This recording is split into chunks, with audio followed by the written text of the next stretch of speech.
Hello everyone and welcome back to another video where today I want to talk a little bit about the war between the land and the sea. Now it's been a little while since I spoke about this, and that's because honestly there hasn't been much more to speak on it, but recently we've been finally getting some stuff coming out about this show, including an actual release date for it, at least here in the UK. So I'm going to be delving into that as well as some of the other stuff that's been going on with the war between the land and the sea that I've not covered. And yeah, sit back, relax, and enjoy. And we're also going to be covering one controversy that you've probably also heard about. So strap yourselves in, be sure to like the video if you enjoy, subscribe if you're new, and let's dive right in. So the main impetus for me making this video was actually just a tweet that went out at the time of recording this about 15 minutes ago on the official War Between account, which I don't even follow. Let me just quickly do that. The War Between the Land and the Sea is set to launch with a double bill on BBC iPlayer and BBC One on 7th of December. So yeah, it's going to be a double bill release, 7th of December. It's interesting that they're doing a double bill because obviously it's a 5-episode series. So that means that there's going to be basically, 3 more weeks, which would essentially mean that it'll end roughly around the 28th of December, presuming that they are doing, a weekly drop after that, which I assume they are, given that if they wanted to do, a drop, they'd do like a daily drop rather than, doing 2 in one day. It would make more sense to just do them daily. So I'm assuming that's what they're doing here, which means obviously this will be airing across the festive period. Not on Christmas itself, but in all fairness, I always thought that'd be slightly weird of a choice because it doesn't really scream, festive stuff. 7th of December, though, is very soon. That's, that's only a couple of weeks away. Just popping in here with a little addendum, Russell T Davies has confirmed that it will be ending on the 21st of December, so just before Christmas rather than after, like I originally speculated. Russell T Davies says, here we go, Eps 1 and 2 on Sunday, 7th of December at 8:30 PM on BBC One, Eps 3 and 4 on Sunday the 14th, the staggering climax of Episode 5 on Sunday, December 21st, which means it's a great big 5-episode box set to watch over the Christmas holidays. War, revenge, betrayals, pearls, submersibles, romance, a treacherous number 10, and a plastic apocalypse. Watch the seas. So yeah, there you go. That's the release scheduling. It's interesting that it's back on Sunday. It's interesting that also it's going to be launching, people have said, with the finale of Celebrity Traitors. So we'll see how that works out for it. What's interesting, though, is that, as he says, it is a box set that you can watch over Christmas. So maybe what they're hoping is that, people will wait until it's all out and binge it on iPlayer over the festive period. They'll see that something new is out. Maybe not even necessarily as Doctor Who fans, and go, oh, do you know what? Maybe I'll check this out.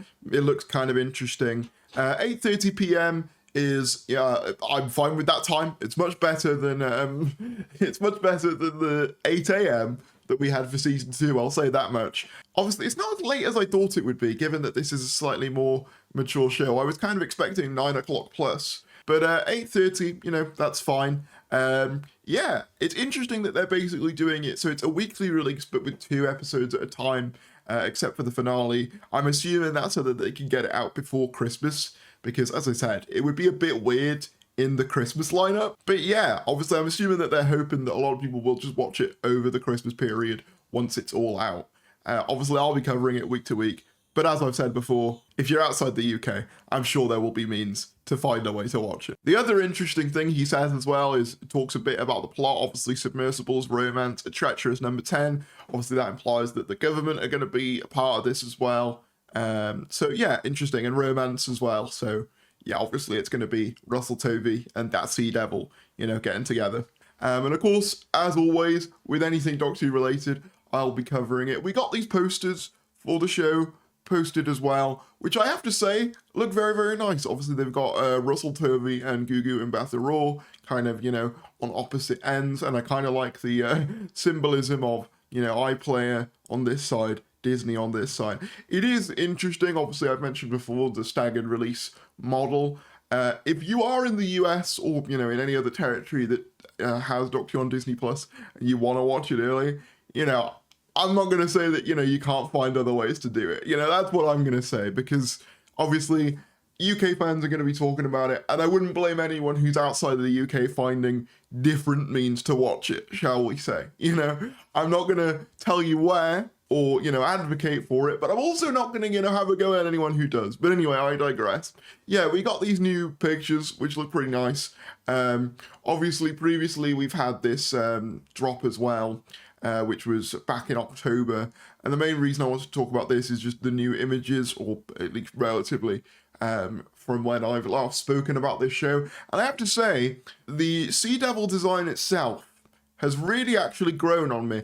I do find it funny that the one with humanoid features is the female one, which presumably is going to have a romantic relationship with Russell Tovey's character, and all the rest look a lot more reptilian in style. But I have to say, the design's grown on me a lot. The faces kind of still have the kind of big squinty eyes of the Sea Devils, but with a, you know, slightly more kind of fish-like aesthetic, which I find interesting. Yeah, the design has actually grown on me a fair amount. I mean, obviously, you know, for a lot of people, it is a departure, but I think that, and especially looking at this image, which was from the ARG game that I spoke about before, if you look at this image, you can definitely still tell that it's, you know, supposed to be a Sea Devil. Obviously, it's a very different design, but it also still feels suitably, you know, non-human-esque. At least the male ones do. It's not just like with the Silurians, where they are just kind of human faces with a bit of stuff on them. These guys do look, you know, suitably reptilian. Now, as I said, I do find it kind of funny that the one that I presume Russell Tovey's supposed to snog is the one that looks human, but what can you do? I suppose it makes sense if you want the actors to be able to emote in those more hard-hitting scenes. It kind of makes sense to let that one have some more human expressions. But I don't know, I think this as a design, it's actually pretty solid, and I'm liking some of the visuals of this as well. Obviously, the other image we got in this was Kate and Colonel Ibrahim, so presumably they're carrying on with that relationship as well. I'm hoping we get some more like character development for the unit cast, because I've kind of felt like that's been a little bit lacking in the actual show. And with a more adult show, you would hope that that would be kind of focused on more. So I'm hoping that, you know, this actually gets some more, you know, kind of depth explored to it. And obviously, we saw a bit of that in like Lucky Day, where, you know, Colonel Ibrahim told Kate, you know, you've gone too far, but there wasn't much more time for that. So I'm hoping that this show properly delves into that, maybe shows the unit going a bit too far in places with the Doctor not there. That's something I'd really like to see. And then there was this, which I saw a lot of people talking about, and I just wanted to give my own take on. Doctor Who spin-off The War Between the Land and the Sea gives new name for classic monster. It's racist to say Sea Devil. Now, I saw a ton of people up in arms about this, saying, oh my god, you know, woke nonsense, yada yada yada. The thing is, if you actually know anything about the show, this is not new. Silurians and Sea Devils have always gone by their own names in the universe beyond what the humans call them. But I'll give you the quote in full from Russell T Davies. It's racist to say Sea Devil, screenwriter Russell T Davies tells Radio Times with a twinkle in his eye. In the context of the show, he says, the sea-dwelling race prefer to be called Homo Aqua, and don't call them monsters. Arguably, it's we humans who are the villains of the piece. So that's it. That's all he said. You know, that's all he said. And I saw so many videos, so many tweets of people being like, oh, you know, here we go again. When, like, in reality, this has been a thing for ages. Like, I just got up the Sea Devil wiki on, like, TARDIS wiki. And as you can see here, they've gone through several different names in canon for a very, very long time. You know, some places have called them ocean demons, the deep ones in the game Lost in Time. The aquatic Silurians in Blood Heat. They've also been referred to as Reptilia Sapiens.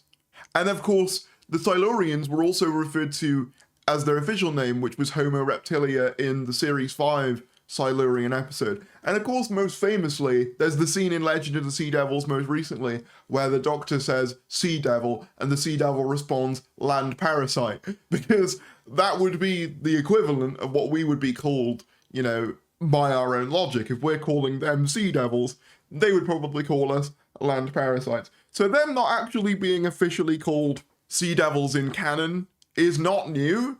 That's just the colloquial term that humans use for them. So I don't know why this has been turned into like a massive controversy when in reality this has been a thing in the show for a very long time. Like, I get that, you know, obviously Russell is stirring the pot a little bit by saying, you know, it's racist to say Sea Devil. He clearly knows that that's going to get picked up on by tabloids and so on and so forth.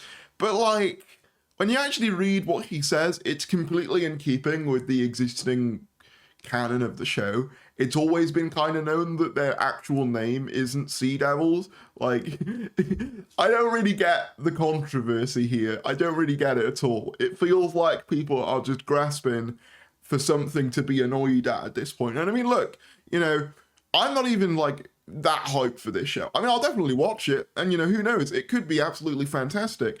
But it definitely feels in the last couple of weeks that people have just been looking for any old thing to get annoyed at.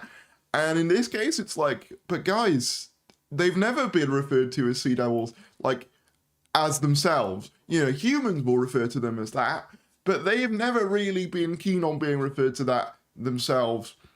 Multiple audios, books, and TV episodes have confirmed that. So I just don't really know where this controversy's come from. Again, it feels very manufactured to me. It feels very, very desperate. Could you say that Russell is maybe trying to, you know, engage clicks a bit by saying it and phrasing it the way he did?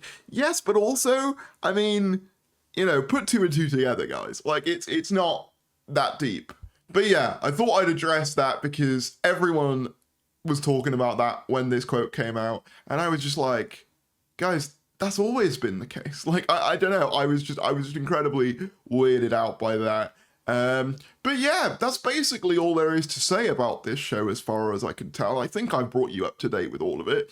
The designs themselves have grown on me, I've got to say. As I said before, a little bit weird that, you know, the one that is presumably going to be, you know, the focal point is the one that looks the most humanoid. But again, I suppose if you want them to actually emote, you know, those kind of compromises have to be, you know, sort of made. But yeah, I mean, like, I have no idea what to expect from this show, to be honest. Obviously, I'm hoping that we might get another trailer on the 23rd. That seems like it would make the most sense for this, given obviously Doctor Who Day and so on.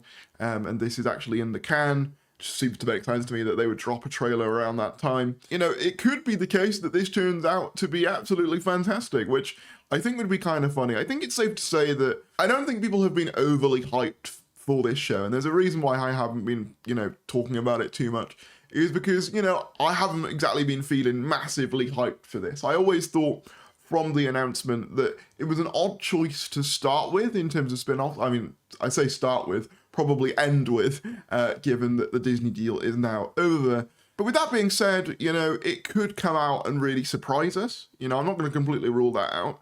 You know, if it comes out and it's some kind of Children of Earth level masterpiece, I will be very, very happy. I'm skeptical that it would be, but, you know, you never know. I mean, I've been asking for, you know, a slightly darker, slightly more serious tone for Doctor Who for a while, and while this isn't Doctor Who, they've said themselves that it is, you know, slightly darker than the main show. So maybe I'll come out and having really enjoyed this. You know, I want to give it the absolute benefit of the doubt. But I guess we'll just have to wait and see. It won't be too long. As always, I'll be covering all of the stuff that comes out. I'll be doing reviews of all the episodes. The cast is good. We'll just have to wait and see. But if you did enjoy this video, let me know what your thoughts are in the comments below. If you did enjoy this video, be sure to give it a like, subscribe if you're new, and I'll see you later.